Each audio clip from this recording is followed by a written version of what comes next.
9 bodies were found scattered across a frozen mountain in Russia. Some were barefoot, some were wearing only underwear. One of them was missing her tongue. Another had ribs crushed with the force of a car crash. There were no signs of a fight, no weapons, no footprints around them, and the most disturbing detail of all, their tent had been cut open from the inside.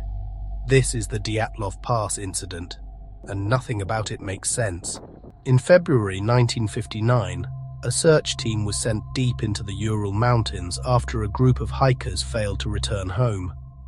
What they found would become one of the most disturbing mysteries in modern history. The tent was the first thing they discovered. It was still standing on the side of a frozen mountain, not collapsed, not destroyed by weather, standing. But when they looked closer, something was very wrong. The tent had long slashes across its side, clean cuts, straight lines, not claw marks, not tears from strong wind. The fabric had been sliced open deliberately, from the inside. That single detail changed everything, because experienced hikers do not cut their way out of a tent unless they believe staying inside means certain death. Inside the tent, everything had been left behind. Shoes, heavy coats, food, equipment. Nothing looked packed, nothing looked prepared. It was as if the group had been eating and suddenly decided to run for their lives. Outside the tent, investigators found footprints. Bare footprints, some wearing socks, some with only one shoe. The tracks led away from the tent, straight into the freezing darkness. Temperatures that night had dropped below -30 degrees Celsius. Anyone exposed for more than a few minutes would not survive. Yet they ran anyway. The first bodies were found near a tree line, about a kilometer from the tent. 2 of the hikers were lying under a tree, barefoot, only wearing underwear. The branches above them were broken high up, as if someone had tried to climb the tree. But why? What were they trying to escape from? As searchers moved deeper into the forest, more bodies were discovered. 3 hikers were found between the tree line and the tent. Their positions suggested they had tried to return. They were crawling back uphill. They never made it. Their hands were damaged, bruised, scraped, as if they had been gripping ice and frozen ground in desperation. The final 4 bodies were found months later, buried under deep snow in a ravine. And this is where the story becomes truly disturbing. 1 woman was missing her tongue. Another had severe internal injuries, ribs shattered, a crushed skull. But there were no external wounds, no cuts, no bruises that matched the damage inside. Doctors said the force required to cause those injuries was similar to a high-speed car crash, but there were no cars, no explosions, no signs of an avalanche strong enough to do that kind of damage. 9 experienced hikers, all dead, found in different locations, different states of injury, different stages of undress, and not a single explanation that could connect all of it together. The question investigators faced was terrifyingly simple. What could make trained adults cut their way out of a tent and run barefoot into a frozen mountain night? To understand what happened on that mountain, we first need to understand who these people were. Because they were not inexperienced, they were not careless, and they were not weak. The group consisted of 9 hikers, most of them university students from the Ural Polytechnic Institute. Several of them had military training. All of them were experienced in winter expeditions. This wasn't a casual trip. It was classified as a Category 3 expedition, the highest difficulty rating at the time. Only the most skilled hikers were allowed to attempt it. The leader of the group was Igor Dyatlov. By the age of 23, He had already completed multiple extreme winter expeditions. He designed his own equipment. He modified radios.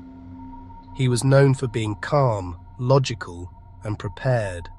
This was not a man who panicked easily, and neither were the others.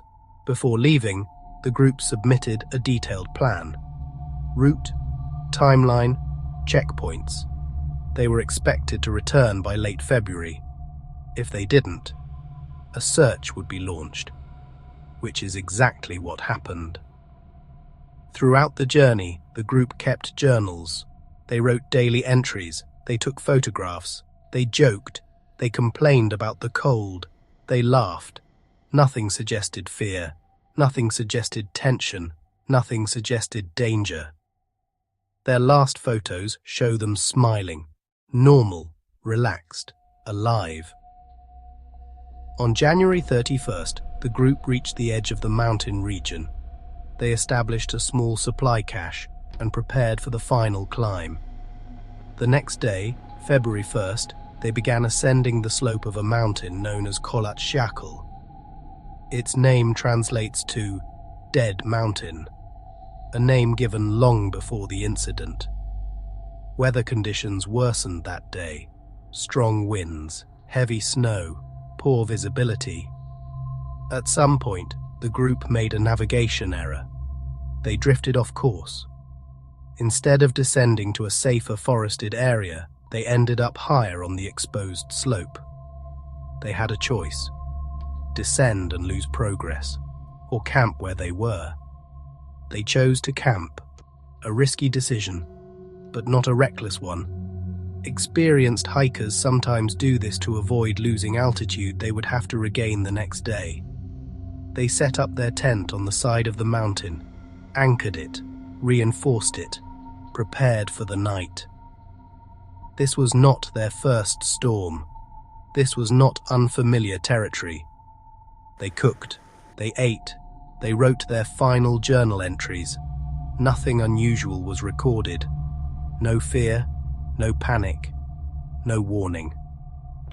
That night should have been uneventful, and that's what makes what happened next so disturbing. Because nothing in their behavior suggests they were expecting danger. They didn't pack, they didn't dress properly, they didn't prepare an escape. Yet somehow, something forced all 9 of them to abandon everything. Not one, not two, all of them. This is the most important detail people often miss. Whatever happened did not scare one person. It scared everyone, at the same time, enough to make trained hikers do the unthinkable, cut their way out of their own shelter and run into the freezing dark. So now we're left with a new question. If these people were experienced, calm, and prepared, what could possibly make them react like that? Over the years, many theories have tried to explain what happened on that mountain. Some sound logical at first, others sound terrifying, but almost all of them fall apart the moment you look closer. Let's start with the most common explanation. Theory 1. An avalanche. This is the official explanation released decades later. The idea is simple. A sudden avalanche struck the tent, forcing the group to flee in panic. At first glance, it makes sense, but the evidence tells a different story. First, the tent was still standing. An avalanche powerful enough to crush ribs and cause internal injuries would not leave a tent upright. Second, there were no avalanche debris found around the campsite. Rescuers saw no signs of snow displacement, no broken poles, no buried equipment, and most importantly, there were clear footprints leading away from the tent. If an avalanche had occurred, those tracks would have been erased instantly, but they weren't. They were visible, calm, organized. This was not a chaotic escape. Theory 2. Hypothermia-induced panic. Another explanation suggests the hikers became confused from extreme cold. Hypothermia can cause disorientation, even paradoxical undressing. But this theory also fails, because hypothermia does not explain why the tent was cut open from the inside, why they left all their clothes behind, why some tried to return to the tent, or how several suffered massive internal injuries. Hypothermia is a result, not a cause.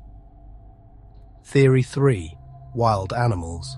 Some claimed a bear or wolf attacked the campsite, but there were no animal tracks, no bite marks, no torn bodies. Predators do not politely wait while 9 people escape in different directions. This theory was dismissed quickly. Theory 4. Military testing. This theory gained traction years later. Witnesses reported strange orange lights in the sky that night. Some believe the hikers encountered secret military weapons testing, possibly explosions, possibly shockwaves. This could explain internal injuries, but there's a problem. There were no burn marks, no blast damage, no shrapnel, and the Soviet military denied any tests in the area. Whether that denial can be trusted is another question, but even this theory fails to explain why the tent was cut open. Theory 5. Infrasound panic. One of the more scientific theories suggests the mountain's shape created a rare wind phenomenon called infrasound. Low-frequency sound waves that can cause anxiety, panic, and even hallucinations. This could explain sudden fear, but not the injuries, the missing tongue, or the scattered bodies. Infrasound might scare people. It doesn't crush ribs. Each theory explains one piece of the puzzle, but none of them explain all of it. And that's the core of the mystery. Every explanation forces you to ignore something. Ignore the footprints. Ignore the injuries. Ignore the tent. Ignore the bodies. But you can't ignore all of them at once, because whatever happened that night was powerful enough to drive 9 people out of their shelter, and precise enough to leave no clear trace behind. So after decades of investigations, documents, and theories, we're left with the same question. What really happened on that mountain? And why does every explanation fall apart? There is one detail in the Dyatlov Pass incident that quietly destroys every theory, a detail that investigators mentioned briefly, then never fully explained: the footprints. Search teams didn't just find random tracks in the snow, they found organized footprints, groups of footprints, side by side, moving away from the tent, not running, not chaotic, not scattered. They were walking, barefoot, in socks, in light shoes, calm enough to walk, terrified enough to leave everything behind. This detail changes everything, because panic looks different. Avalanches cause chaos, explosions cause confusion, animal attacks cause disorder. But this looked deliberate, as if the group made a decision, a terrible decision. Another detail adds to the unease: radiation. Some of the hikers' clothing showed elevated levels of radiation, not enough to kill them, but enough to raise serious questions.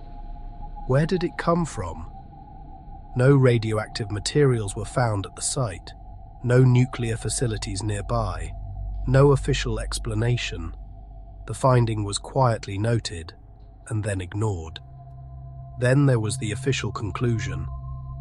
After years of silence, the Soviet investigation closed the case with a single sentence: the hikers died as a result of a compelling natural force.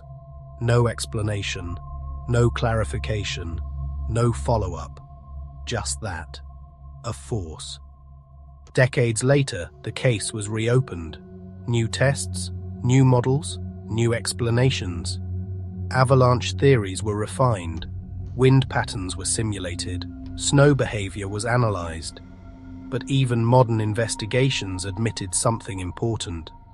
They could explain how the hikers died, but not why they left, and that's the heart of the mystery. The cold didn't chase them out. The injuries didn't chase them out. Death didn't chase them out. Something else did. Something immediate. Something convincing. Something terrifying enough to make 9 trained hikers abandon their only shelter. Together. Maybe it was something natural we don't fully understand. Maybe it was a combination of events, each small on its own, but catastrophic together. Or maybe there's a reason this case has never been fully explained. Because sometimes the most disturbing mysteries aren't the ones with supernatural answers. They're the ones where every logical explanation fails, and we're forced to accept that we simply don't know what happened. The Dyatlov Pass remains unsolved, not because people stopped investigating, but because no answer has ever been strong enough to explain every detail, and until one does, the mountain keeps its secret.